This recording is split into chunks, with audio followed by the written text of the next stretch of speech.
Cheers.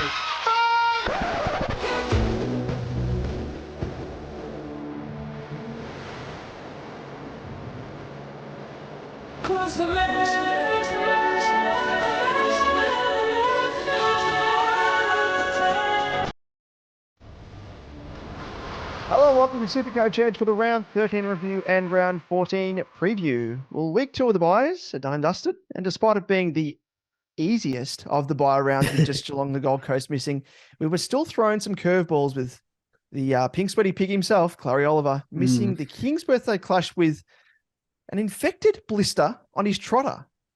Geez, who would have thought? Poor bloke. Remember he injured his trotter the previous year with the broken trotter, the broken thumb. He's not faring too well with the old trotters. And James Sicily, he was sent directly to the tribunal for a dangerous tackle again. Well, this might be a follow-up Sicilian Vacation. This could be the sequel. But unlike Chevy Chase's National Lampoon's Vacation film franchise, this sequel is anything but funny. It's not good. Not good. Catchy song though, like a holiday road. I'll go and watch back to that franchise. But on the good side, there's one. Zerrett, thankfully, hasn't been cited for a dangerous tackle and will play round 15, at least bolstering us in a week where I think it's fair to say we will all struggle. But round 13 was also full of positivity. We've got to bring the good vibes with some big scores across the board. We had Dunkley's 148, Laird's 156, Sicily and Taranto scoring 136, Bont and Sinclair 125, and a slew of other popular options turning up. Oh, and to top it off, got a nice win for my mob over the Blues. Yes, it was a nice viewing for yourself, terrible viewing for myself, but I'm used to it now. I'm used to seeing that sort of tripe for 13 weeks running now. Or 12 weeks. Yeah, it'll turn eventually once we get rid of the coach, assistants, CEO, and president. Well, it was quite funny as well. Speaking of that, the CEO and president come out of contract. I think it's the end of this year. So Brian Cook, the old man, he's going off to the retirement home. And then we have Luke Sayers, who's also up for some fraudulent charges. Through his own business, which is quite funny. So I mean, that's par for the course with Carlton, getting in guys who have some shady history. So goodbye, my mum. But I could derail this this podcast for much longer, but I won't. So let's move on to SuperCoach. So of course, if you're not following us on socials, where we post the latest news, post-match SuperCoach scores, and the odd meme or two, you can do so via Twitter, which is at @SuperCoach_Edge, at DamoJ88, at Liam Evans _95, and Facebook, Insta, and TikTok. Just search SuperCoach Edge and you'll find us there. Well, Liam, let's jump straight into it by kicking things off with our usual recap in the good, the bad, and the ugly.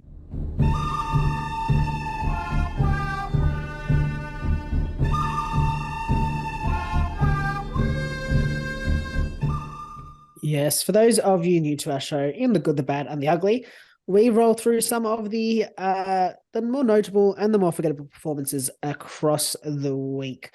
And we touch on how our own teams performed in our head-to-head rivalry as we wrestle for the ultimate supremacy. Damon, let's start off with the good. Yeah, the good was, of course, Rory squared Laird. He had the second highest SuperCoach score for the round. And he was an ideal captain choice, of course, with his score of 156. And I was rubbing together my hands, just knowing that I locked in him as a C. It's always nice, isn't it, when you look at the progressive scores during a game and you see your captain option. Just I think he was on about 40 or something at quarter time. And I was like, this chef's kiss. So amazing. So thank you, Rory Squared. You really helped put the cherry on top of the week for me. Yes, I didn't get to take the C on Rory Laird, but we'll touch on that a little bit later. So in the bad, and it's probably a bit tough, but we've got Timmy English, the big English breakfast here. And it really comes based on the fact that he finished on a score of 99, which on the by and by isn't too bad, but he was probably lucky with his scoring. It's champion data, if you ask me. But was behind the 8 ball early, sitting on -4, I think it was, or -3 at quarter time. So came home like a wet sail. But just the fact that, I mean, this is just the eye test. The fact that he scored 99 and I think it was Butters scored 114 or something around there, like 15 points. And they had if you look at like the two players rated on like effectiveness and efficiency in the game, you would not have Tim English anywhere near Butters, but that's beside the point. So probably more in the bad because of the -4 at quarter time, because imagine what he could have been on if he had not stunk it up in quarter one. Yep, no, spot on. And I must say, even as an owner, like you can't call me biased because I am an owner of a new owner of the English Breakfast, and I was pleasantly surprised to see him on a 99. Yeah. I reckon Max probably would have scored around about 70, I thought. And when I logged in and saw him, I think he actually got scaled up at the end as well. Yeah, scaled up as well, yeah. Ridiculous. Like in a losing, they lost, didn't they? Yeah. Like in a losing side as well. Like it just makes no sense. And I know people joke on about like champion data or people at champion data having certain plays in their sides. This is like just a classic case of that. Like incredible. Yeah, like, again, I agree with you. I was thinking probably 70 based off just the eye test. It's wild to me that Butters, who was cleared best on ground, scored 114. I know that, even look back at Bont, those rounds ago when he absolutely killed and I think wasn't even the highest scorer in the game because of all his hangers and disposal efficiency and all that, and freeze against, I think it was, that killed him. But English, it was really quite strange, if I'm honest. But I probably just sound like a jaded non-owner. No. I totally agree. I agree as an owner. So there you go. Like he was smashing the ruck.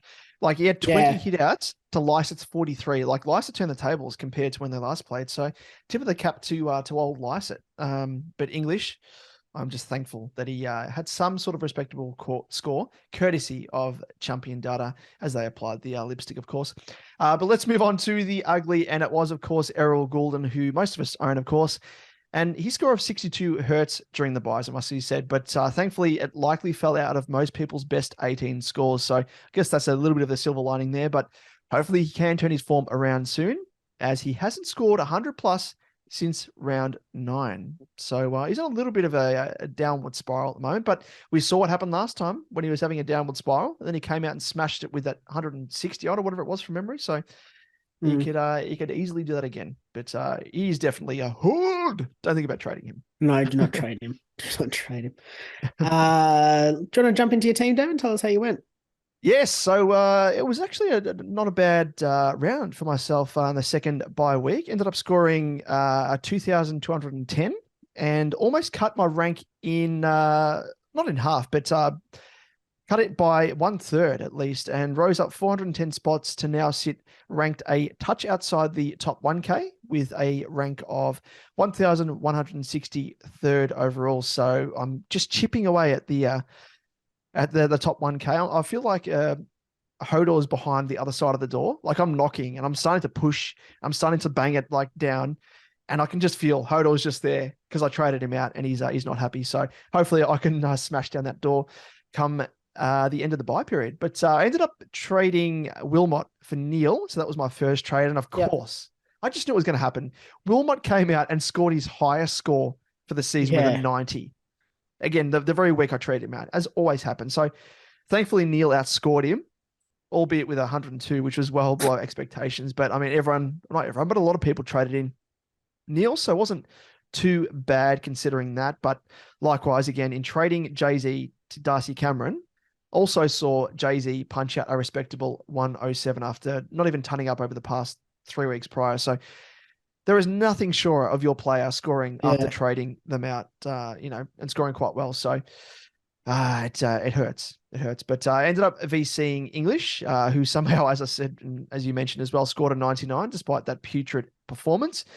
So I ended up opting for Laird as my C, who delivered a top score of 156 for my team. So I was very, very happy with that. In terms of scores that dropped out, those included Goulden 62, Weddle 68, Mitchell's 74, and Green's 77. Yes. Meanwhile, Briggs continues printing just bulk cash with a score of 114, whilst another cash cow in Ford did well also with an 84. So on track anyway in terms of the blueprint that I'd painstakingly written out prior to the buys. But of course, with Sicily potentially or likely to be suspended, I can just pretty much screw it up and throw it over my shoulder now. So it's just another curveball after curveball. But Liam, how did you go on the weekend? Yeah, not too bad. Not too bad. Not quite on par with you. I went down, 25? I don't even know how many points. 25, 35, isn't it? Yep, 35 points. Yeah, Yep. 35 points. Sorry. Just trying to scroll up and down to see what Yeah. what I scored and what you scored. So in terms of that, I scored 2,175 with a ranking of a 9, meaning that I am ranked now 9,592nd overall. So into the top 10, inside top 10K, which is nice. And I have gone up 1,590 spots on the weekend, which was good. The ranking is heading the right way, which is nice, especially with a decent score. I'm happy with 2,175 with a best 18. In terms of trades, I only made the one this week, trading Samson Ryan to Lockie Neal. And luckily the curse didn't affect Neal too much, I'm going to say. Normally see a sub 100 score, so 102 I'll take. Week. But maybe it's just the fact that we traded them in the same week. Yeah. And you just counteract the curse. So I'm just going to be watching who you trade in. Follow my lead, ride my coattails. Yeah, pretty much. Right into the sunset. Pretty much. So I VC Dunkley, which looked great early, and looked great in the end because I mean he did still score 148. But the advantage was not. The advantage was not there, I guess, in the end, as so many people jumped on Laird as the C, which helped many get across the line. But luckily, it did only cost me 8 points in the end. I mean, there was no way I was not taking Dunks 148. Oh, absolutely, absolutely not to. Yeah, but unfortunate that Laird did surpass him. Scores that ended up dropping out of my 18 this week were Errol Goulden, 62, Seamus Mitchell, 74, Josh Bettles, 68, and Alex Chincotters, 52. I also had Johnson, Wardlaw, and Ford's scores on the bench. So plenty of cash being made. And I've also got, what's his name? Briggs, sitting in... Oh, the Briglet. Yeah. R2 at the minute. Maybe I'll keep him for the season. He's looking good. So he made 150K. Oh, what an absolute... This could be the cash cow of the season. I mean, you spoke about Chandler being the cash cow of the season. He could be surpassed very, very quickly by the absolute piglet, oinklet, Briglet. He's going very, very well. That's for sure. Yes. Speaking of going well, Liam, unfortunate for yourself, but you got to grant me some sort of win. I mean, your mob absolutely pummeled my mob in actual football terms. So ended up with another win in our head-to-head to keep things ticking along, increasing the margin ever so slightly to 581. So I'm on 11 wins and you're on Z2, but there's always a chance to come back. Liam. Always a chance. I think we're running out of rounds for me to actually come back, but maybe I'll pick up the differential. But that's my aim. That's my aim. Let's jump into the next segment, Damon. What is it? Yes, well, it is. It's that time. It's where we start singing.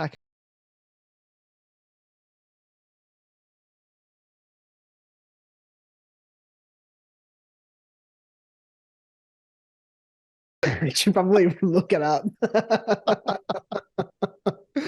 That's why I always throw to you for this segment because I don't know the song.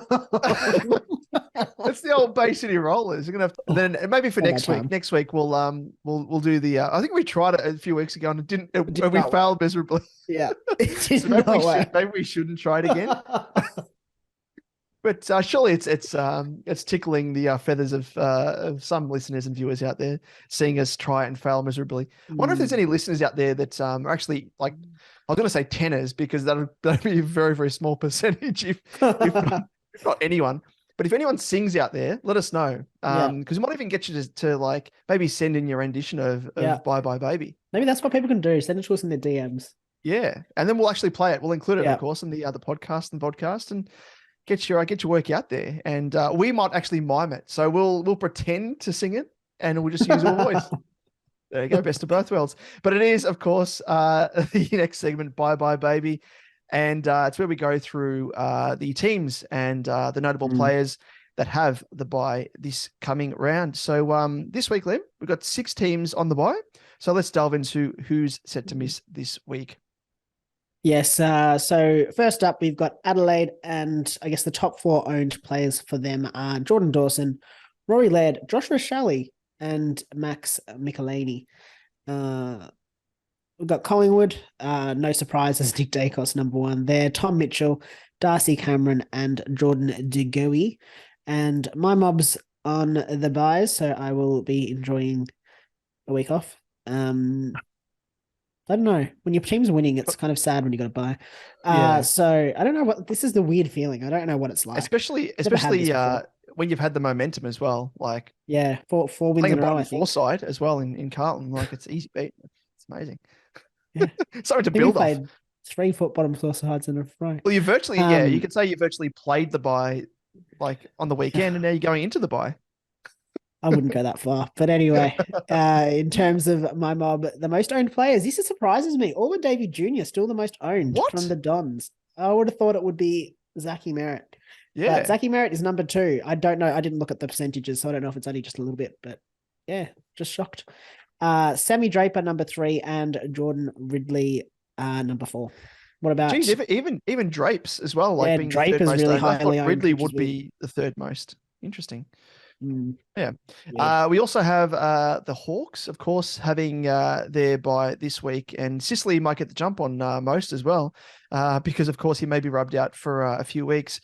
We have Seamus Mitchell, the Sicilian, Josh Weddle, and Will Day for the Ds. Clarry Oliver gets that extra week off to recover from that infection.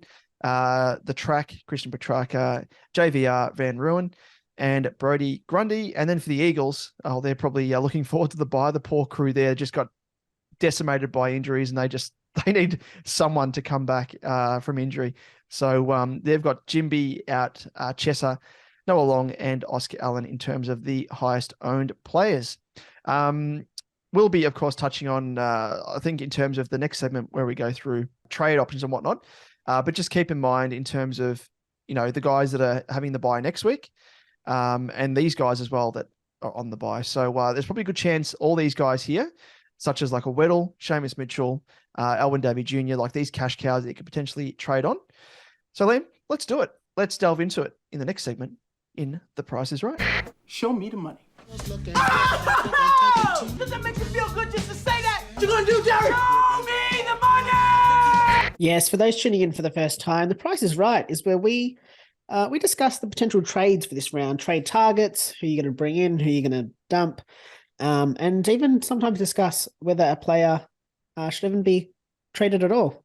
So we're going to kick off first with going, gone, and I'm going to handball this grenade to you, Damon. You're giving me the grenade. Gee whiz, I'm just hot potato. Can I pass it back to you?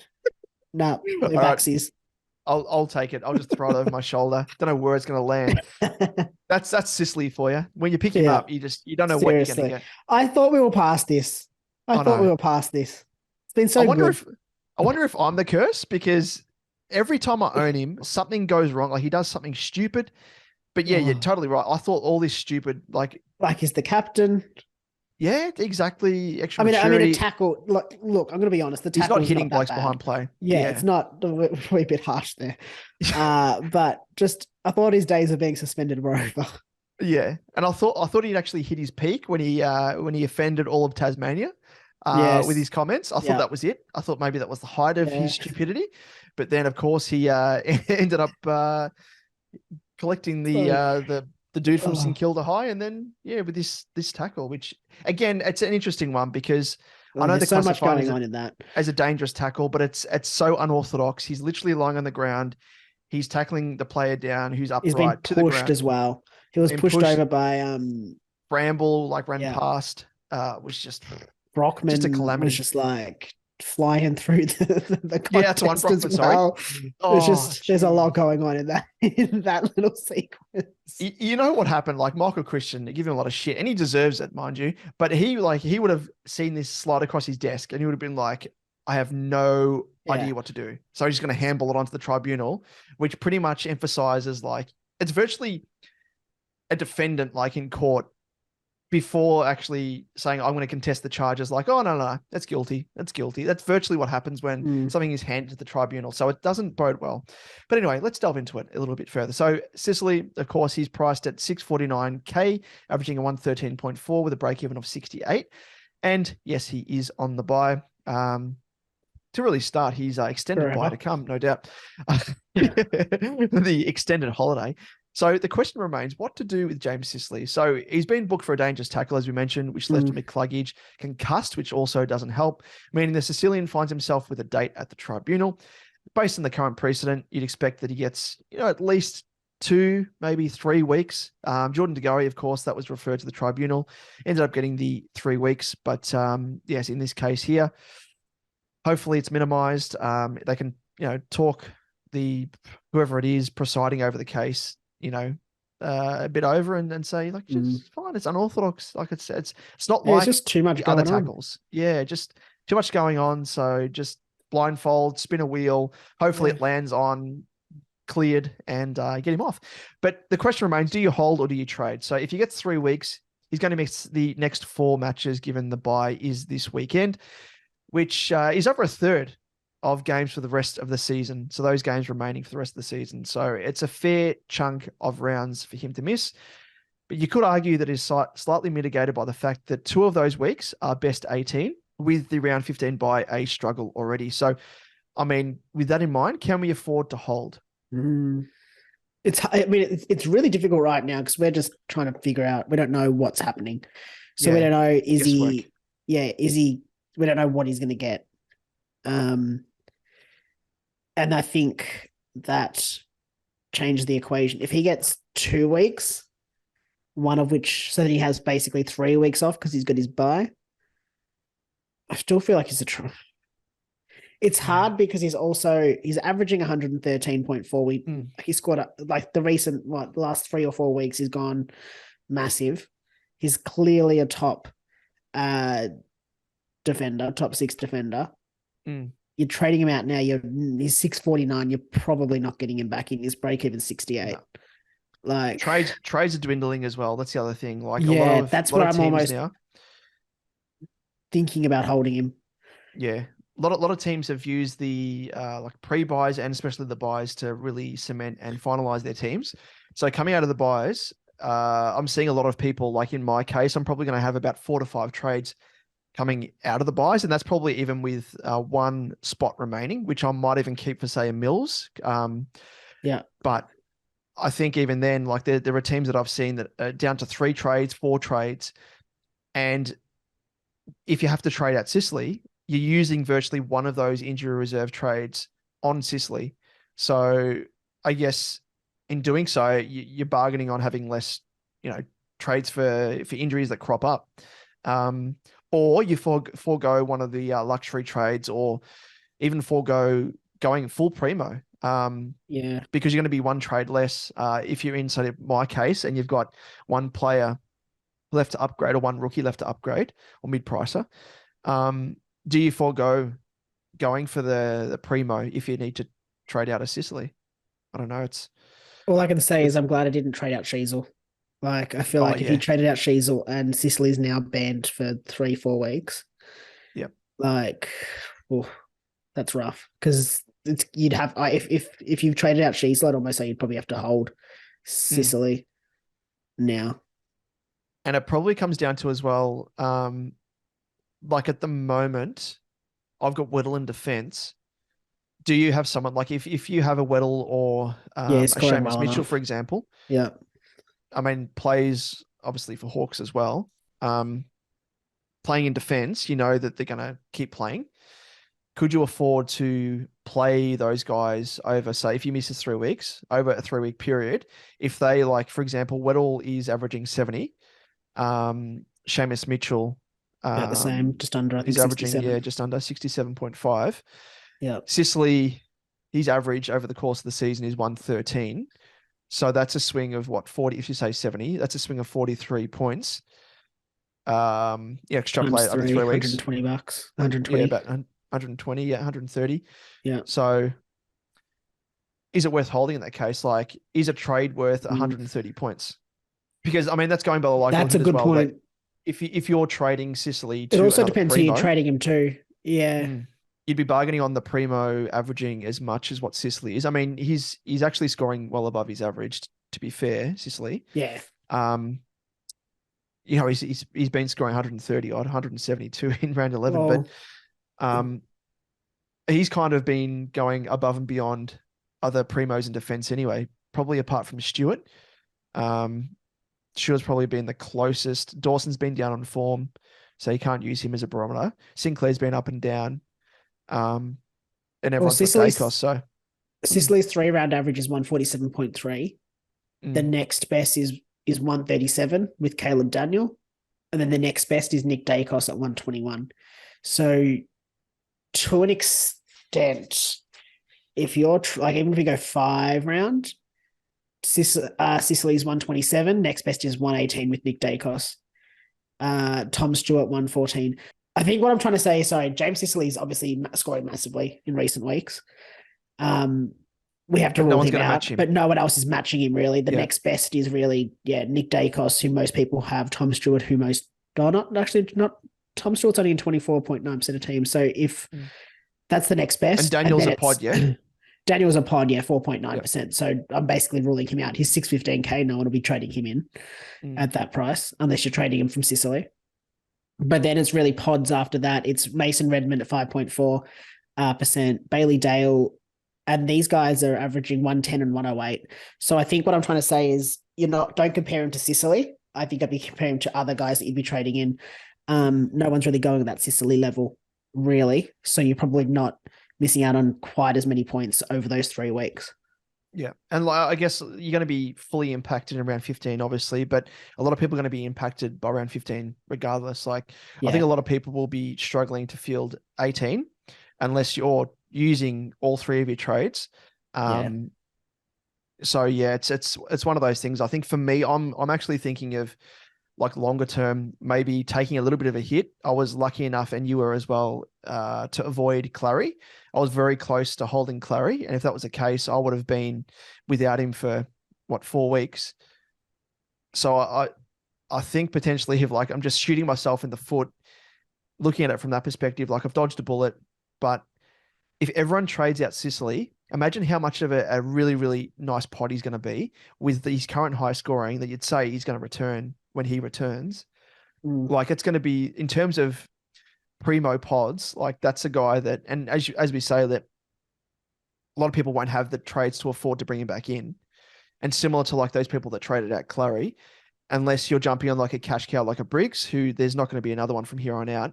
So a lot of people will be trading either sideways or downgrading to a rookie and then using the excess cash to, or a mid-pricer or whatever, or a lower primo, and using the excess cash to then upgrade a mid-pricer. So they won't have any reserve in the bank in order to bring Sicily back in. So I think if you're holding him, you're going to be in a pretty fortunate position. I think the positives from that almost outweigh the negative of holding him, I think. Yep. If that makes sense. Yeah, no, I agree. I would hold him. I really do think it's worth holding him. If you can, of course. Yeah, it's a tough one. It's a really tough one. I wonder as well that if, using, for example, Himmelberg, who we'll speak of shortly as well, if you wanted to trade someone like a Weddle to, actually, no, it won't work because he's got the round 15 buy, but,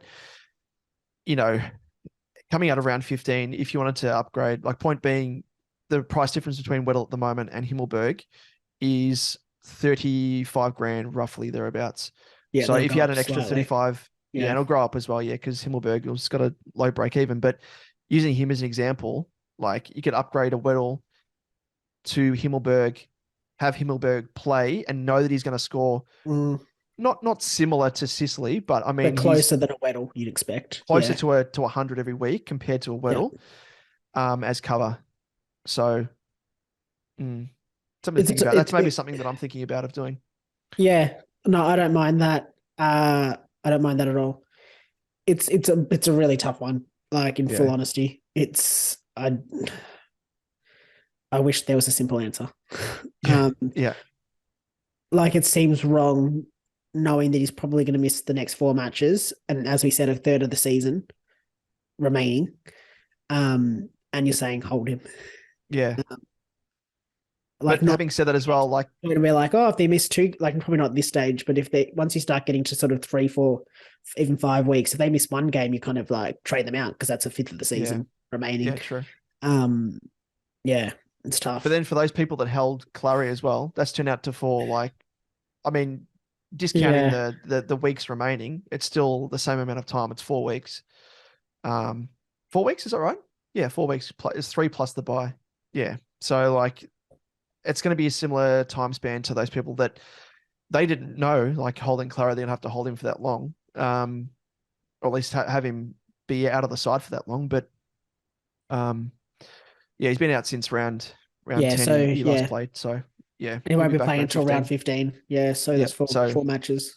4 matches. So you can look at it from that perspective as well, which I might try and do. But again, goes down to what you're trying to do. Like if you're in head-to-head matches, in cash leagues, all that sort of stuff, probably better to trade him.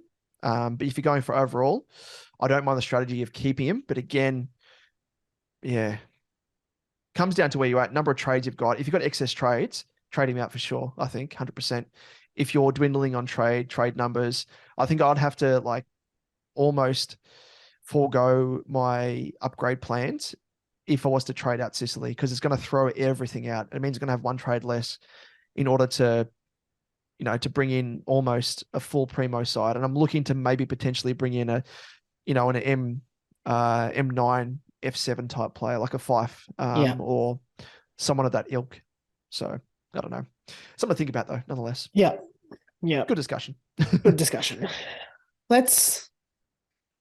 I feel like after all that, it's a tough one, I think, to know until we find out how long he's out for. Let's cross that bridge. Yeah. I'll discuss it next week. And then, maybe discuss it a bit more next week as well, or even later in the week. But I think for me personally, I think I'm looking to hold him at this stage. Yep. Yeah, I'm the same as well. I think trades wise, I think it makes the most sense, and I just don't think you can get him back in. And I think the likes of a Weddle or a Mitchell, or even, as you said, trading one of those 2 guys to Himmelberg, that's going to net me more points overall. Well, not net me more points overall, but it'll hopefully give me enough points to justify it. And then Sicily comes back in and then, kills it. I think it could actually work, in my case as well. And for those people that are in my situation as well, if you've got Dawson, who, ideally you'd have in defense, but I've got him in the midfield at the moment. Oh, sorry, switching to the midfield at the moment with buy structures and stuff, but I could always forego having Dawson back into defense, have him permanently in the midfield, and then upgrading Weddle to Himmelberg as if that's an upgrade. And then having him forward potentially later if you need to. Yeah, exactly. Yeah. And then have Dawson go back into defense for the time being while Sicily's out. And then because guys like Johnson as well, who have been scoring quite well, I think that'll probably continue given the amount of opportunity that he's had, and he's been taken by the scruff of the neck. If you have someone scoring as well as that, touching the 100 mark as well, that's definitely going to help. But and that's the thing as well. I think if you can move players around, it's not necessarily Weddle or Mitchell who you're talking about. It could be a Johnson versus a Sicily. Across your whole field, it's just tough. It's not what we need. No, exactly. Not what we need. But let's move on. Let's move on to the next guy on the trade out list. And I feel like this is now a bad time to mention this player. James Mitchell. If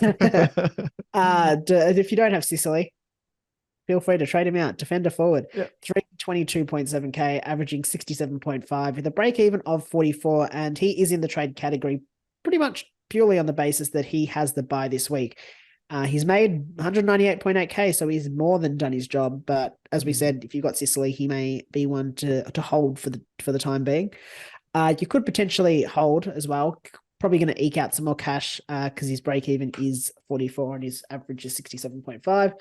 But if you can get him to a full primo, this is the week to do it. But if you can't, because you've got Sicily, hold him. Yep. Yeah, exactly. Hold him. Yeah. Well, that's the thing, that he's coming back round 15 anyway. So it's going to be. He's going to help you in round 15. Yeah. Unless, of course, you're upgrading to a primo that's playing round 15, then it makes sense, because if you're trading to someone like a Himmelberg at the moment, for example, who again we'll chat about shortly, he's only going to play this week and then have the round 15 bye. So you've got to take that into account as well. If it's going to throw out your bye structure for round 15, I would hold off on getting someone like a Himmelberg. But we'll delve into that in a little bit more detail in a moment. So let's jump into his teammate, actually, Josh Weddle, the Weedle, the Pokemon. The Weedle. Defender is priced at 339.8K, averaging a 70.1 with a break-even of 39, of course, on the bye. In the same boat as Seamus, the Weedle finds himself in this category based on his bye this round. So he's made 209K and is ripe for the picking. But if you want to hold, however, Weddle is probably the one to keep with a marginally lower break-even, though the two are much of a muchness in terms of recent scores and averages. It's amazing. Like they've been they're actually matching each other pretty well. Yeah. So it's quite strange. Yeah.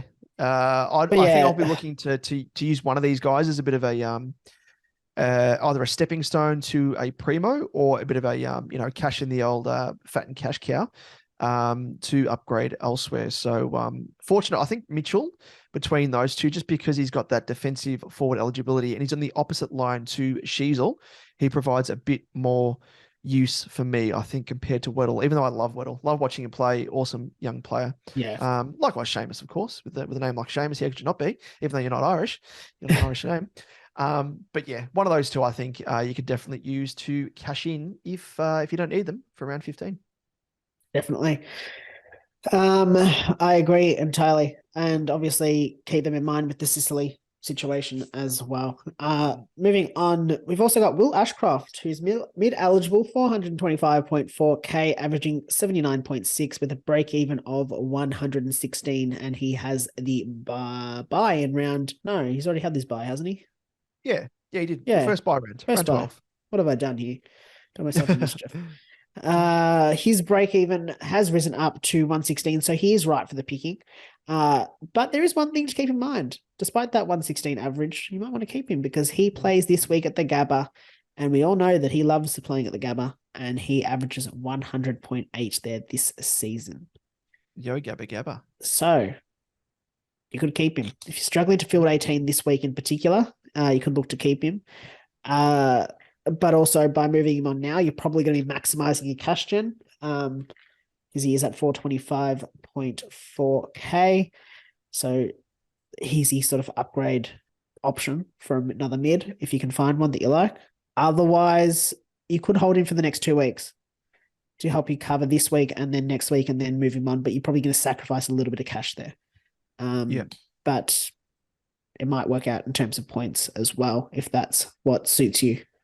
And just touching on that point further as well about his favourable form and scoreline at the Gabba as opposed to when he's interstate. What's that? 4 of his next 6 games are at the Gabba. Yeah. So there's a chance there that that form line, the favourable form line at the Gabba might continue. Yes. Also plays West Coast in amongst those 6 games, but a bit of a mixed bag there. Sydney up next at Zigaba. But yeah, he's definitely one that might be able to help you out considering he has already had his bye. Let's move on to the next category, and it is on the chopping block, and it is Jacob Van Ruin, forward, priced at 328K, and he's on the bye this week. So despite facing the bye, JVR is one you could hold. His break-even of just 19 means he's got cash to make post-bye. But if you are in need of some quick cash, I think move him on this week. Probably smart play to help fund and upgrade elsewhere.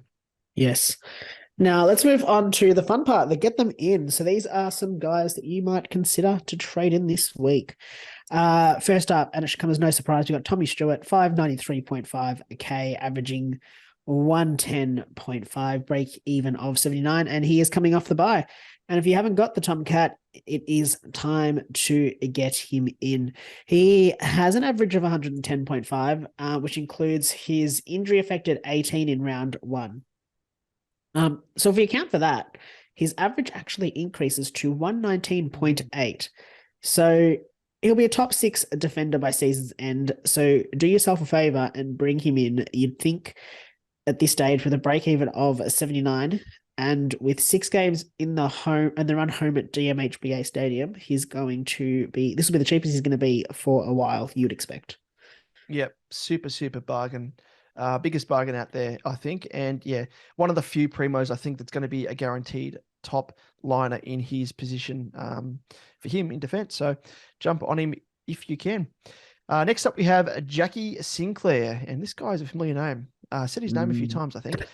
Defender, he's priced at 552.8k, averaging a 102.3 with a break even of 125. And like the Tomcat, has had his buy. So that's a bit of a bonus. But yes, I feel like we've spoken about this bloke as a, as a bit of a trading candidate on, at least 5 separate occasions in recent weeks. And that's probably because we have. But he once again, and repetitious again, but he does once again present as a sound upgrade option for those in need of a defender, and for those especially that have Tom Stewart already. The key here is Sings has had his buy and will be available for the next 2 troublesome bye weeks for valuable cover. And in recent weeks, he's gone 160, 71, and 125. But those 2 high scores came when he spent less than 25% of time in the midfield, where he's been sort of weighing up his time between that defense. But he's been spending more time off halfback in those games where it produces his ceiling scores. So hopefully that continues. And must say, just looking at the weekend, Windhager came into the side and his inclusion meant that there was less CBAs to go around. So if he can keep his spot, it'll go some way to ensuring Sinks remains in defense and can produce more high quality scores like he has in recent weeks. Glad I've brought him in now. Next up, we got Andy Brayshaw, mid eligible, 595.1k, averaging 103.6, break even of 111, and he has had his buy. And we spoke about him last week, and the advice remains the same for Andy here. If you're looking for a mid that's had their buy, he's one to get in.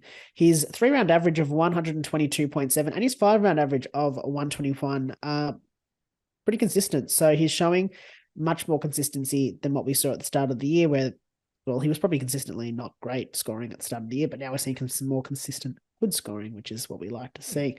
So 4 of his last 5 scores have been 107 plus. He's dropped below 100 just once in that time period for a score of 88, and all of his other scores have been 107 or higher. So decent scoring. He does have that break even of 111, so you could hold off. But considering he does have that 122 break, 122.7 3-round average, you'd think that he might make it and go up in price. So get him at sub 600k. Yep. Very, very nice bargain there. And speaking of bargains, this guy, look no further, at the moment anyway. Thor, Harry Himmelberg.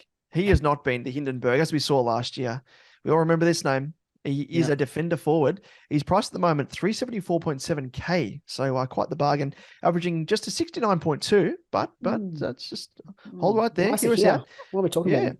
Exactly. Break even of 26 and has the round 15 buy. So interesting why we bring him up. But Thor looks to be back to his juicy decept and rebounding role in defense that we all know and loved in the back part of 2022, having scored 88 and 103 in that role over the past 2 weeks. He's back, baby. He's back. Prior to that, he was averaging a 63.9. So it comes as no surprise, a shift to this favorable role will reap dividends, knowing the scores he delivered us in this round role in 2022. So there's a little bit of a slight worry, I guess, that he could revert back to the forward role, or at least as a swing man, given Sam Taylor is on the verge of a return from injury in at least 1 to 2 weeks. However, the head coach has given Himmelberg a nice endorsement. And I quote, so this is Adam Kingsley, of course, we trialled him in the first 10 to 11 games as a forward, but I think his best position is halfback. He's going to be really special back for us he's going to be a really special back for us for a long period of time. Couldn't get any better than that. What an endorsement. But however, due to his buy, he is a tough one to bring in, given that dreaded round 15 buy. So unless you really have ample cover around 15, which I don't think anyone does, it's probably worth forking out the extra 20 to 30k. He could rise in price instead of eating a potential donut in the last buy round if you bring him in now. So I think in terms of that, and it's similar to, I guess, Keys on the weekend. He's someone that we won't touch on this week, but we'll next week, because Keys has the buy this coming round. So it would have been a bit silly to bring him in on the weekend if you really threw out your buy structure for this coming week. So keep an eye on Himmelberg, but at the moment, all signs are looking good. I don't know. Can we trust Adam Kingsley? We normally can't trust a GWS coach. So True. There was a PTSD. bloke called Leon. I don't talk about him. We all know who I'm referring to. Not Neon Leon, not the mercurial forward for Collingwood. This is a different Leon. Leon the moron. Oh, Speaking of morons, is what you're going to segue to? No, I can, but no, Harry Himmelberg, I like it. I'm looking at getting him in that price. Pure juice, pure Thor juice. Moving on to Nat 5. Mid forward eligible, talking about another Thor, 275.9k, averaging 48.2 while we're talking about him, with a break even of -3, and he's also had his bye, thankfully. He's gone up 31.7k following a 96 on the weekend and a season high for 54% CBAs. Yes, let's talk about him. It sounds good in theory, but he only scored 67 and 49 in the 2-round prior, when he had 46% and 42% CBAs. So was this weekend stark rise in score more due to a favourable matchup against Richmond, who have, of course, been conceding bulk points to opposition mids in recent weeks? When it does come to 5, I'm ready to be hurt again. We've been burnt multiple times. No, I'm not. Sorry, I just had to say that. I'm the dickhead who started with multiple times. I'm having flashbacks. As you're reading through this, and you're talking me around. Come on, let's get him in across the journey. But as we all say, fool me once, shame on me. Fool me twice, shame on you. That's completely the wrong way around as well. And then it's like George Bush, where he says, "Fool me 3 times, a fooled man can't get fooled again." So that's literally me. Because I started with him at the start of the season, and if I bring him in now, it's going to be shame on fool him me twice, shame on me. Nah, shame on him. Shame on him. Shame on him. Yeah, shame on him. Let you down. No. Exactly. Oh. Nah, let him in. Get him in with increased playing time and knowing Fife's injury history. And of course, being in the twilight of his career, it's only a matter of time before he once again goes down with injury. And remember, he's already been injured earlier this season when he was out multiple weeks with a plantar fascia issue. And also, just like, think about the timing of it. You're doing it when you've got not many trades left. You're doing it when probably being out is going to hurt you the most, like in a final potentially, in trying to just get to finals as well. It's a risk. It is high risk, but it could be high reward as a trade-in though, and he could provide nice cover off the bench, I guess. There's an M9, F7, he's got that DPP. But yeah, with most players having trades dwindling coming into the buys or coming out of the buys, is it worth the risk? I say yes. No, I don't. Joking. I reckon you could go for him, because I started with him, and I should end with him. You should end with him, exactly, and just go full circle. Can you trade him in the same time so that we can make sure he scores all right? He'll score shit together. This is the thing. I feel like we're going to talk about another guy on the list, and he's just under 20k more expensive, but I feel like there's more upside on this next guy. And that's why I'd probably bypass Fife at this stage. Yeah. There's just way too much. Like, I know some people will be, as you mentioned there, bringing him in as more bench cover / someone that they could try and loop the score off the bench. Which is all fine in theory, but as you mentioned as well there, like, coming out of buys, people don't have the trades to afford. Like, fair enough, it's not going to hurt you as much if he gets injured, but it means there's going to be a floating donut on your bench. And a lot of cash. And there's a lot of cash there that you've got tied up on the bench that you can't do anything with. Yeah. And then throwing into the mix as well, the fact that if you've got Sicily, like, who do you prioritize? Do you bring Fife in and then don't worry about Sicily? Or do you trade, like, can you afford to trade both? And then if Fife gets injured, like, you're kind of up shit creek. I think I agree with you. I'd prefer to go for the next guy that we're going to mention, or even someone that I don't even think we've touched on, or we will touch on, but I will briefly here. And it's someone that you've already got, and he's a bit of a warlord. Okay. Yeah, I see your point. Wardlaw. Just because I know he's going to be playing week in, week out. He's starting to hit his straps getting bulk CBAs.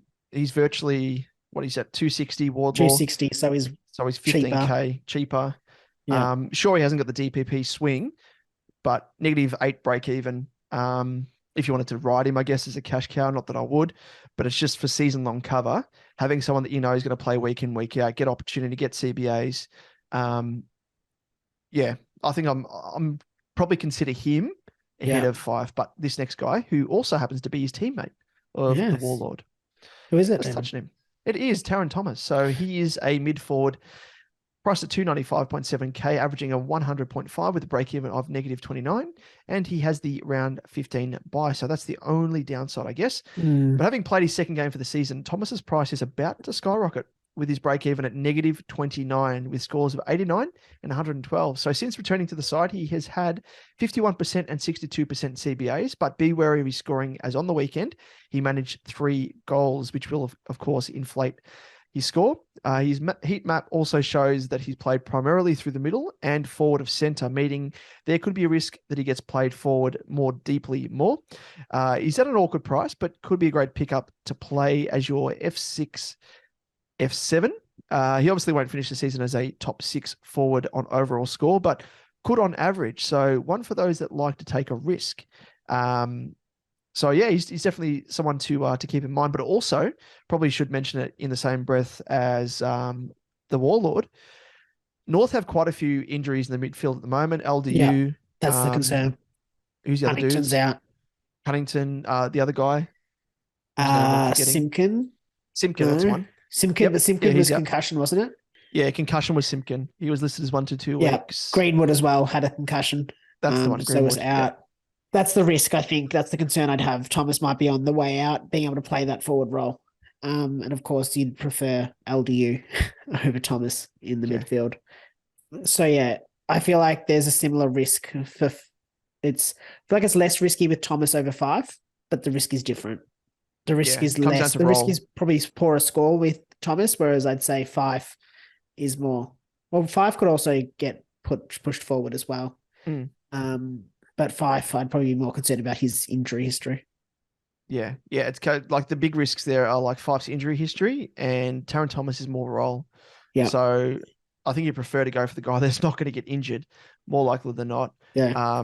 And sort of, take a bit of a haircut, I guess, in terms of the scoreline if he does get pushed forward. Especially if you're going to play him off the bench. Yeah, exactly right. Yeah, spot on. Agree with that. Now moving on to the next guy, and it's a bit of a pod because I think we should start including some more pods in the episodes as we get to this point. Yeah. And it is Nasiah Wanganeen Malira. He is mid defender eligible, 461.6K, averaging 80.8 with a break even of 49, and of course has also had his bye. So here, as a pod option for you, Nasiah has piqued the interest with a 3-round average of 110.7 and 3 scores of 100 plus in his last 3 games. His rise in scoring has really come off the back of an increase in his disposals. He's had 29, 25, and 30 in his last 3, and he has maintained a lion's share of the kick-ins for the Saints. He is sitting in just 2% of teams. He is a risk, but could be a nice way to help you climb up in the ranks by getting on someone who is on the up, but also low ownership. Something to factor in at this time of the year for sure. Get yourself an edge. SuperCoach edge. So let's move on to the next guy, and it is Josh Fahey. Josh Fahey, as a defender midfielder, he is priced 126.7K, averaging a 26 with a break-even of 2. So Fahey finally came in to play a full game on the weekend after 2 weeks as the sub, and he scored 54 from a full game. Actually looked pretty good up until halftime, I must admit. Wasn't too bad. I think he was on around about 40-odd. And then just disappeared. But his job security does look shaky, as it took him 2 games to get the call up into the starting side. One to consider, though, if he'll be, just primarily on your bench, more so than cover than anything, but definitely not a must-have because, again, it's hard to read into his long-term job security and scoring ability as well. Yep, agreed. And just, just forecasting to next week, there's going to be some more options that we're going to be discussing, so just keep them in mind while you do make your trades this week. And we're going to be talking about, of course, Clarry Oliver, Maxi Gawn, Ben Keys, Jordan Ridley, Elliot Yeo, and might be chucking a pod in there, like Nick Martin. People won't be thinking about him. Talk about him about later. Yep. Absolutely. But let's jump onto the bubble, Damon. Rookies. Yes. First up. Not many. Yeah, there's not many at all. This time of year, it's getting less and less because I think people aren't really looking for rookies anyway. So, I guess what you're looking for is someone with a bit of assurance, someone that's going to play, just give you a bit of cover. But first up, we have a Lewis Melican, the Pelican defender. That's his official name. 172.3K, averaging a 69.5 with a break-even of -39. So the key defender for the Swans has come in to plug holes in their decimated backline. And at 172.3K, he comes at a premium. But the current rookie stocks are low. With scores of 87 and 52, he's a solid bench cover and should help make some decent cash. He's projected for a 43.8K increase this week alone with a score of 58. So he's one to consider, but I don't think I'm sold on him in terms of, rookies that are assured of job security. Rampy came back in and played on the weekend. Yeah, pushed Lloyd up to a wing as well. Yeah, Tom McCartan's still yet to return from memory as well. Yeah. So someone's going to have to make way. So I'm a little bit wary that he's going to keep his spot long term. Agreed. Moving on to the next guy on the list, and it is our favorite, Ocean. Oh, Ocean sauce. Ocean Mullen. I think it's Ocean. Ocean. Oh, I'm going to get it right one day. Ocean Mullen. Ocean. On the Ocean. Ocean. Defender eligible, 102.4K, love it.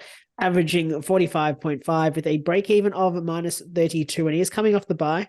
And we'll want to make sure that the Gaelic Nick Dacos is named in the side. He's got big raps, but can we trust Chris Scott? Probably not. Nope. You'd think he'd be given a chance, but with a slew of players to return for the Cats in the coming weeks, and probably even as soon as this week, I'm not so sure that he can... I'm not sure that we can be sure, I guess, that he'll be able to hold his spot. But at the bargain basement price, he could be one to consider because he's going to free up a max cash for you from a rookie downgrade. Yep, 100%. And speaking of not trusting Chris Scott, I think you can extend that now to his brother, Brad Scott, on the weekend. I think this is maybe the third consecutive week that he's pulled a late change and changed the sub. Yeah. Like D'Ambrosio, poor bloke. Just come on. What are you doing? Phillips, do you really need, you could have got away with just Draper playing up against TDK. Yeah, amazing. Incredible scenes. Apparently it's a change. They changed the rules. So I was reading into this because I was like, why are they doing this? So apparently the AFL put out a thing saying that clubs can, basically you should expect that the emergencies are classified as, it's like a squad until the final teams are named. And when they say final teams, it's like the hour before. So any player can be subbed from the 20, what is it, 25? Is it 3 subs? 25. Yeah. 3 emergencies. Yeah, I think it's any player from the 25 can be named as the sub. It's just a weird thing. I don't quite get why they made the change mid-season as well. Why don't they just have it the sub is named on team sheets Thursday night? Yeah. I know it came down to the gripe that the AFL had with Champion Data, and they refused to update their software to allow for it. That was the main reason why. And that was part of the reason why, guys that they wanted to list as a sub, they couldn't, and they had to list them as omitted. They had to omit the player because they were named as a sub and couldn't be named in the starting team. Fucking so dumb. Yeah, anyway, ridiculous. In terms of other rookies in the horizon, again, it just gets slimmer and slimmer. But next week, we've got Harvey Harrison of the Pies, 123.9K, has held out Ginnivan at the moment. So has played quite well, done well. So who knows? Keep an eye on him. But in a rampaging Collingwood side, I don't know. Yeah, it's a tough one. It's going to be a tough one. But Liam, next up, it's your turn. Is it? Is it my turn? It is your turn. Say those famous words. Toot, toot. I am so lifeless. The captain. Ow. Look at me. I'm the captain now. That had a bit of everything, that one. That was, that was just a lifeless toot toot. There was no personality in that. It was just bland. It's just like a normal boat. It's just I didn't. No, but it has I didn't take out like a luxury cruiser or anything. It was just like. Oh, okay. Yeah. Maybe that's how we can change that from week to week. Like that was just 2-2. Mine's gonna be like a cruise line, like a honk honk. I've probably like woken up my wife. Apologies. Stick her head through. Like, don't worry, I've just parked the boat out the front. Yeah. That's all it is. A luxury yacht. Yachts wouldn't have a horn. What am I saying? Anyway, over to you. You're the captain. You're the captain now. Yachts can have horns if they want. Yep, that's true. And I'm the captain now. We chat about our VC and C options for the upcoming round of SuperCoach. We also, we always scrounge through the data and we find the best options for you to consider. And we are just, have our little captaincy head to head. Hence why I am wearing the captain's hat this round. I'm going to take it off because it's weird wearing two hats at once. Jumping in with the vice captaincy options on Thursday night, we've got Port Adelaide up against Geelong at Adelaide Oval at 7:40 p.m. AEST time. Zach Butters, first up. He's got an average of 80 in his last 4 games against the Cats with scores of 118, 106, 53, and 43. But we all know what he has been doing in recent weeks. And I think we can probably ignore that recent form line against the Cats, considering it has been 6 weeks of consecutive tons for Butters, with his lowest score being 104 and 105, and then his next lowest 118, 125, 139, then the massive 184. So definitely one to consider for your captaincy this week. Geez, how could you look past him? But if you were to look past him, you could look at Connor Rosie, his teammate, who has an average of 88.5 in his last 4 games against the Cats with scores of 46, 91, 126, and a 91. And likewise, he's in his past 6 games, he's scored a ton in 5 of the 6. So he's been up there, not as high a scores as his teammate in Butters. That's me. But he's an option. He's an option nonetheless. Yes. And also in that game, on the other side of the field, we've got Tommy Stewart. He's got an average of 112.75 in his last 4 against the Power with scores of 122, 130, 103, and 96. But we should note that Port do give away the least points to defenders, so maybe one to steer clear of this week. Yep, absolutely. Well, let's move on to the next game, and it is the Lions up against the Swans on Friday at 7:50 p.m. at the Gabba. And first up, we have Lockie Neal, who has an average of 106.75, and it's very specific, in his 4 games against the Swans with scores of 187, 77, 55, and 108. So, he's due for a bounce back after the weekend when we all brought him in, and he was just absolutely flat as a shit Carter's hat. So, we cross our fingers and hope for the best. Yes, and also in that game, we've got Josh Dunkley averaging 99 in his last 4 against the Swannies with scores of 129, 62, 98, and 107. But we all know that, seriously, in his last 3 games, he's gone 153, 146, and 148. So he is in some very good form. Get on him. Yep, get on him. And in his last 5, he's gone 149, 103, 153, 146, and 148. So only the 103 sort of below standard, for want of a better term. Yes. Yeah, he's hit his straps at the right time. And I think he kicked his first goal on the weekend as well in Lions colours. So about time, because he was a massive goal scorer when he was at the Dogs. So I was surprised to see when I was watching it and all the players were getting around him. I'm like, what is going on? Yeah, you're right. Like, very, very strange. So, a couple of behinds, but no goals, yeah. Yeah, so maybe that's, if he starts kicking more goals, geez, his ceiling's going to go through the ceiling. Anyway, let's go move on to the next game, and it made no sense. The Giants up against Freo on Saturday at 4:35 p.m. at Giants Stadium.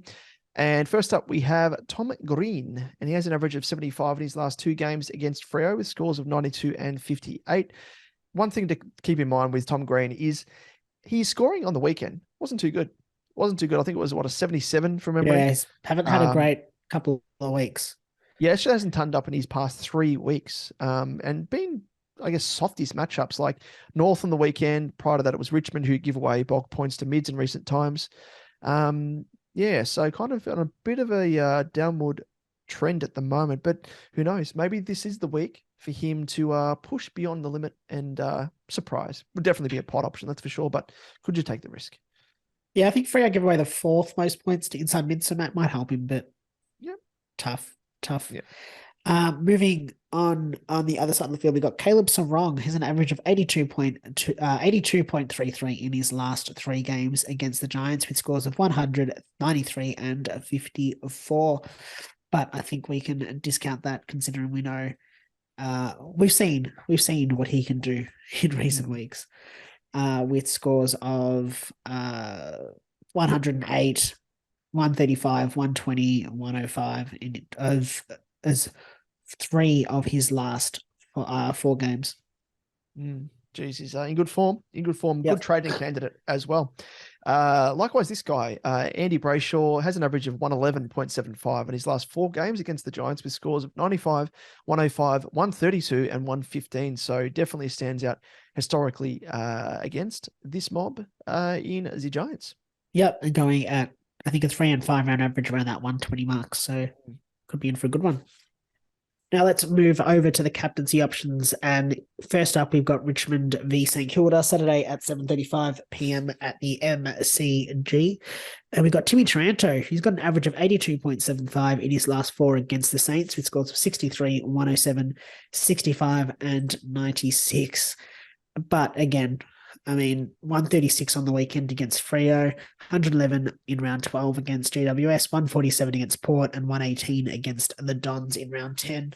He's in some good form. Could be one to consider. Yep, 100%. Definitely in AFL, for those people that play AFL fantasy as well. Like he's killing it week in, week out. He's just a captaincy option week in and week out. Next up, we have Jack Sinclair, averages an 83.25 in his last 4 games against the Tigers, with scores of 116, 75, 76, and 66. Yes, and Rowan Marshall averaging 101 in his last 4 against the Tigers, with scores of 58, 68, 117, and 161. Like it. He's been in a rich vein of form. I remember at the start of the season, people were questioning his validity, I guess, as a primo. And since round 5 onwards, he's had multiple games, 1, 2, 3, 4, 5 games, 120 plus. So he's in a really, really good form. So like it. Next up, we have Carlton up against Gold Coast on Sunday at 1:10 p.m. at the MCG. And could you really pick anyone at the moment for Carlton? But if you were going to select someone, potentially Sam Walsh, he would be a pod if you're brave enough to do so, averaging a 93.5 in his last 4 games against the Suns, with scores of 101, 89, 86, and 98. And moving on to the last game of the round, North Melbourne up against the Bulldogs on Sunday at 4:40 at Marvel Stadium. Marcus Bontempelli averages 80.5 in his last 4 against the Roos, with scores of 102, 82, 83, and 55. Not a very good average against them. But again, we look at his recent scores: 125 on the weekend, 113 against Geelong, 124 against the Gold Coast. So definitely one to consider. I think he's turned up in every game except for one this season, way back in round 3. So in some good form there. That is interesting. And lastly, we have Tim English, and he averages 101.25 in his last 4 games against the Roos, with scores of 138, 85, 57, and 125. But must make mention as well. But maybe the scales are tipping a little bit, because North are actually the 3rd hardest team to score against for opposing ruckman. So, but having said that, Briggs, of course, played him on the weekend, Goldie being that man, and ended up scoring, a 114. So who knows? And then I guess paired with Champion Data's lipstick treatment, get down on all 4s and deliver the goods. Yes.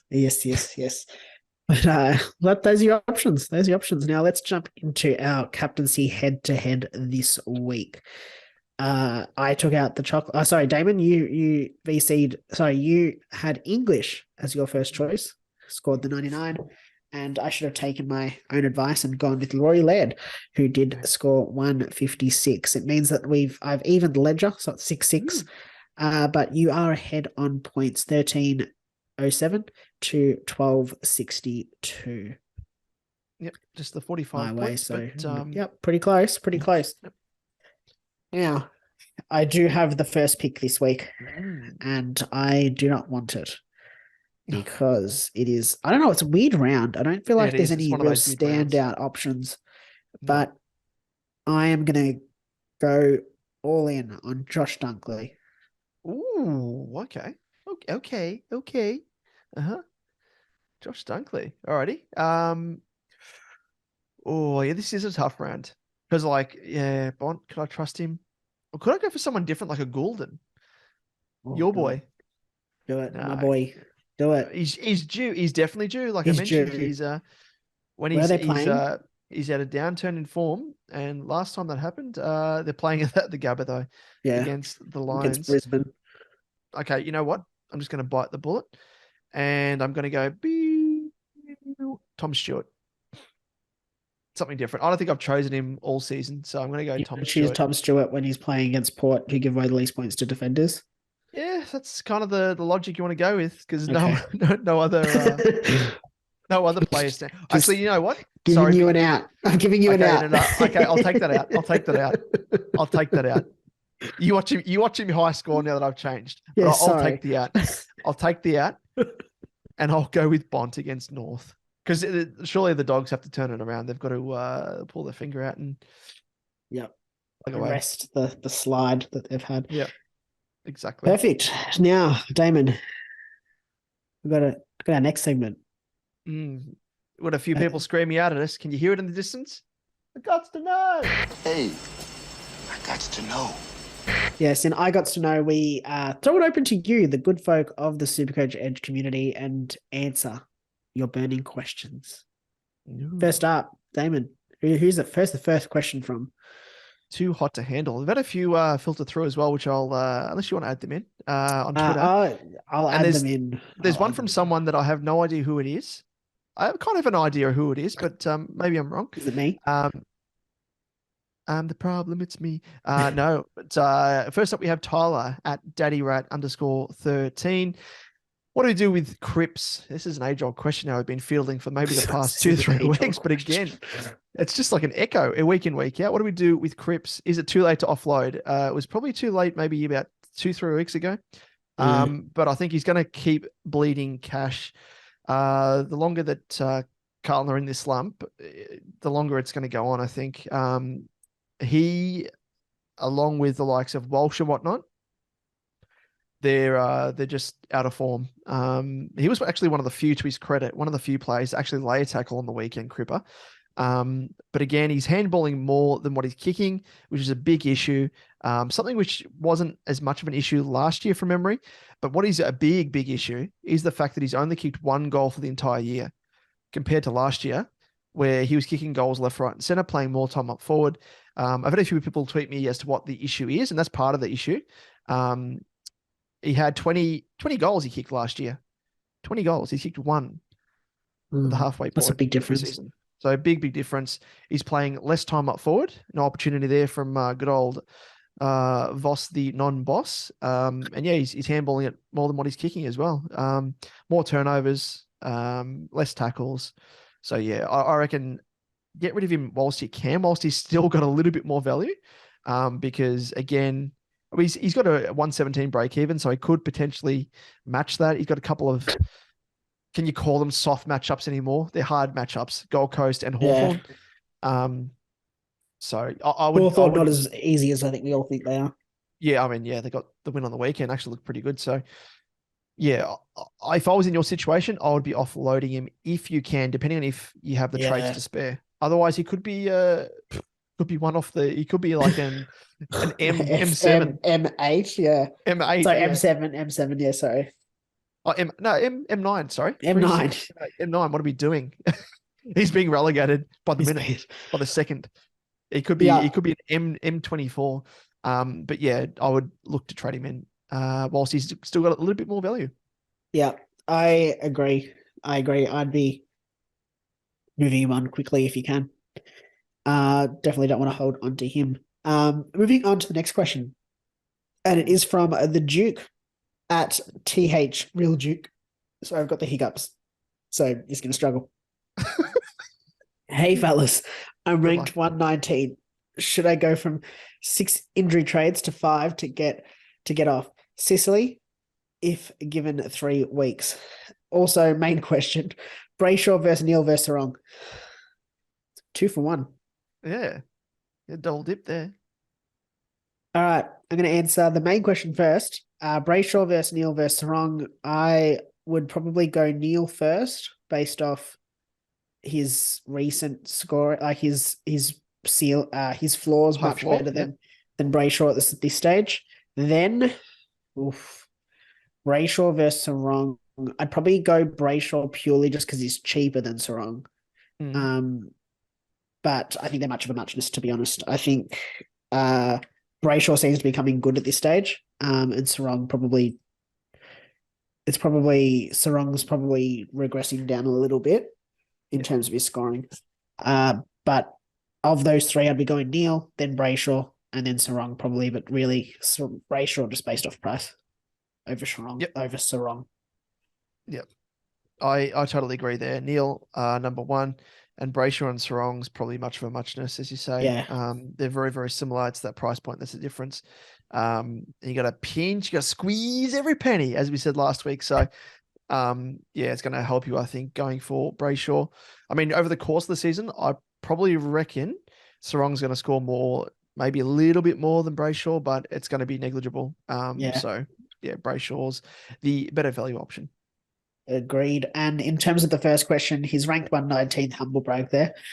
Should I go from 6 injury trades to 5 to get off Sicily if given 3 weeks?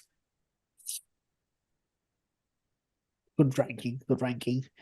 6 injury trades to 5. It depends, I guess, on the rest of your team. If you've got full primos, and you've got 6 injury trades left, then I don't mind. Yeah, I like it. Don't think it's the end of the world. It's just who are you going to bring in? I think it comes down if you're full primo and you've got six trades left. I wouldn't be against it. Yep, 100% as well. For sure. You can definitely spare one of your injured trades to correct Sicily, if that's the case. Next up, we have Fools at Fools Finesse. They ask, is Luke Jackson a good option for the F5, F6? I would say personally, no. Again, this kind of reeks of Brodie Grundy. His uptick in scoring when Maxi Gawn wasn't in the side. And I think this is mirroring that without Sean Darcy being in the side. Luke Darcy's scoring has, of course, taken a bit of a rise. So when Sean Darcy makes his return, I reckon that's going to regress back to the mean, as we say, for Luke Jackson. So I wouldn't be jumping on him now at the moment. Yeah, I don't mind it. I don't mind that conversation. I probably don't mind it. Trying to look at his scoring. When did Darcy go down against Geelong or against Melbourne? Before that, he'd gone 81, 119 and 126 with Darcy in the side. Now, I was having a look at his stats to see whether that has anything to do with goals. I'm also do that as well. There's a few goals kicked there, so it is a bit tough. It's hard. I think you're right. It reminds me a little bit of when we all tried to trade him in last year when Gawn went down with injury. When he was still at Melbourne. And we all thought, he's going to have this great run. And he kind of didn't really. And then Gawn came back and everyone was like, oh no, we've got Jackson. So I think it's the same thing with Darcy. I think once Darcy comes back, it's not going to bode as well for Jackson. Yep. And just looking at the injury update as well, they're targeting now round 15. So he's going to be out for another week. 2. Yeah. So another and then come back. Against come back around 15. Yep. So on the basis of that, I would not be going for Jackson. Yep, I agree. And last question that's been sent in here by Lee pushing the and gender at its Captain Cooler. See, I've got this friend called Joey Jojo Junior Shabadoo. Oh, what the hell? It's me. Mo, I need your advice. Yeah? See, I got this friend named Joey Jojo Jr. Shabadoo. That's the worst name I ever heard. Hey! Joey Jojo! They've said I stuffed up my round 15 buys, and with Sicily out, could be down to 11. 11 players? Gee whiz. 9 trades left. Briggs, Ford, and Warlord not ripe yet. What am I going to do? Liam, what can he do? He's got 9 trades left, but, he's obviously looking to bring or take up. I don't know if you'd trade Warlord. I'm a big fan of keeping him. Yeah, I'd be holding him. Even Briggs, if you're, it depends on how you're using Briggs. If you're using Briggs on your bench, then yeah, you can trade him out. Yeah. If you're using Briggs, like I am as you are too, I'd be holding him as long as you. I'd almost hold him for the rest of the season if you can. I don't know. Down to 11's tough. Like, I think this could be me. No, I'm down to, I think, 16 without Sicily. Maybe you just have to eat 7 donuts. Jeez, you're going to be pretty full after that. It's hard. Sorry. It's hard. It's hard not knowing, like, not being able to look at your side. Briggs is one that you could potentially trade early. I know he's going to make a lot more cash because his break even is still -6. And he's obviously averaging 113.3 for the season. But I think you could potentially trade him out. He's already made 152K in 2 weeks. That's enough to be worth using somewhere. Ford likewise. He's only made 118, probably would make a bit more this week. His break even is 8, so he'll make more this week. And I'd definitely be holding Warlord. I don't think it's time to trade him yet. He's only made 67K. Yeah. And his break even is -8. If I was to choose out of them, I'd probably go Briggs, then Ford, then Warlord if you're making trades. But I think you're probably going to have to, unfortunately, just accept that you're going to be eating a few donuts this week in round 15. I think the only solace is that a lot of people, I think, will be eating donuts. I don't think you'll be. I know 11 is a lot, and I'm sure you'll get that up to hopefully at least 13 or 14. But I don't think that'll kill you in terms of. I think a lot of people will be probably fielding 17, and 16 potentially. Yeah, the only way around it is if you bring in a player that's going to be on their bye this week, and then they're playing next week, like for round 15. Yeah. But either way, you're going to be trading out players this week who are on their bye in round 15, and then you're probably going to affect your round this round as well. It's just It's I guess it's tough. It's tough. Yeah, I don't know. I don't think there's any real way around it at this stage. Yeah. And must admit as well, Joey Jojo Jr. Shabadoo, that's the worst name I've ever heard. It's the guy at the end of the bar. But yeah, I don't know. That's hard. I think in terms of how I'm looking, I'm shaping up. Gee whiz. Unless of course you're bringing in someone like a Geelong player, like a Mullen for this week. Yeah. Which will help you next week. Like this those week guys next who week, that have already had their trades. Sorry, their buys. They'll definitely help you for round 16. But as to who they are, you'll just kind of have to work it out. Marek is one that'll help, but he's on the buy this week. Nat 5 could be an option if you want to go down that route. But Mullen's probably the one that I'd be targeting this week to help you next week. If he plays, of course, on the bubble. But yeah, that's pretty much that. Yep. Well, Liam, before we wrap things up, let's run through our SuperCoach Edge Cup group results after round 13. Yes, and we have a new leader for the SuperCoach Edge Cup public group, and in comes Andy with his team Bod's squad. He had a round score of 2,227 and sits with a total score, of 29,523, and he is ranked 64th overall. So going very nicely there is Andy. Very nice. And top scorer for the round was Brett with his team, the Dropkicks. Round score 2,262 with a round rank of 143rd is the round rank. Gee whiz. Did pretty well there. Very good. And for our Patreon exclusive group, the leader is, I mean, who else could it be? It is T Prostitutes Inc., which is, of course, Jonas Goat yet again. And he had a very, decent score of 2,139, a total score of 29,369 with a overall ranking of 181. So going very well. And the top scorer, Damon, was you, none other than you. Oh, Your again. team, DJ Traderlock, with a score of 2,210. Very, very nice there. Making me look good because there's limited people in our Patreon exclusive group. So makes it look better than what I am. So I'll take it nonetheless. And in terms of our Patreon exclusive SuperCoach Edge Cash League, the results looked like this. Do you want to run through them, Liam? Yes, I'm happy to do that. Papa Ball FC, he defeated Black on White 2,141 to 2,077. I was defeated by Damon. Yes, we played off rivalry head to head. We played off in about 3 different leagues, I think, this week. We did. Which was a lot. 2,175 to 2,210. Peter with his team Tankers was defeated by Ton 618, 2163 to 2201. And Carps Crushers, Wade, he defeated Brett with his team, the Sharpshooters, which is a big upset there. 2,192 defeating Sharpshooters 2,058.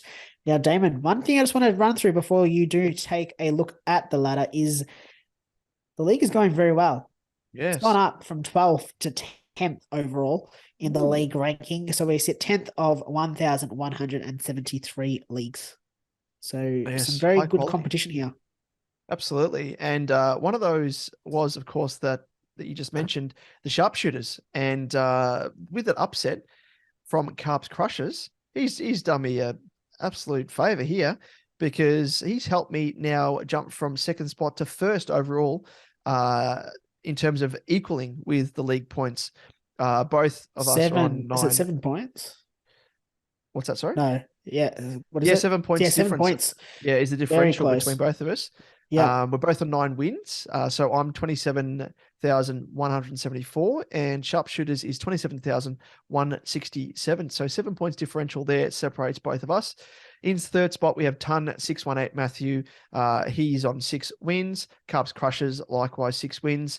Differential between both of those guys is 43? Quick maths. Tankers is on 5 wins in 5th spot. Black on White is in 6th spot, 5 wins. Differential there between both those guys as well on points. Popball FC Dylan is on 4 wins in 7th spot. And yourself, Liam, in 8th spot. Back on the bottom. Back on the bottom. But you're just so humble and you're Started so nice from the bottom, things. now I'm back. Well, yeah, what's the saying? Started from the bottom, now I'm back on the bottom. Yeah, that's it, isn't it? I'm just doing it for a solid. But like, I just want to point out, okay, other than the top 2 spots, like 3rd spot, I'm only 2 points off 3rd spot. 2 wins off 3rd spot. And the points scored overall, like you're a point behind Carps Crushers, who's in 4th spot. Yeah, so there's definitely everyone in this league other than probably the top 2 spots, I feel like and Papa Ball has been hard done by as well. Yeah, he's been very hard done by. He's the 3rd highest scorer and he's in 7th spot. Yep. Yeah. Oh well. Tis what it is, but the worm will turn, as they say, Liam. It worm will will turn for both of you. Well. And that brings us to the end of the show. But before we go, where can our listeners find us across our socials? Yes, on YouTube, if you search SuperCoach Edge, you'll find us there. And don't forget to like and subscribe. On Twitter, you'll find us at @SuperCoach_Edge, Damon at DomoJ88, myself at Liam Evans_95, Facebook, Instagram, TikTok, search SuperCoach Edge, and that is where we will be.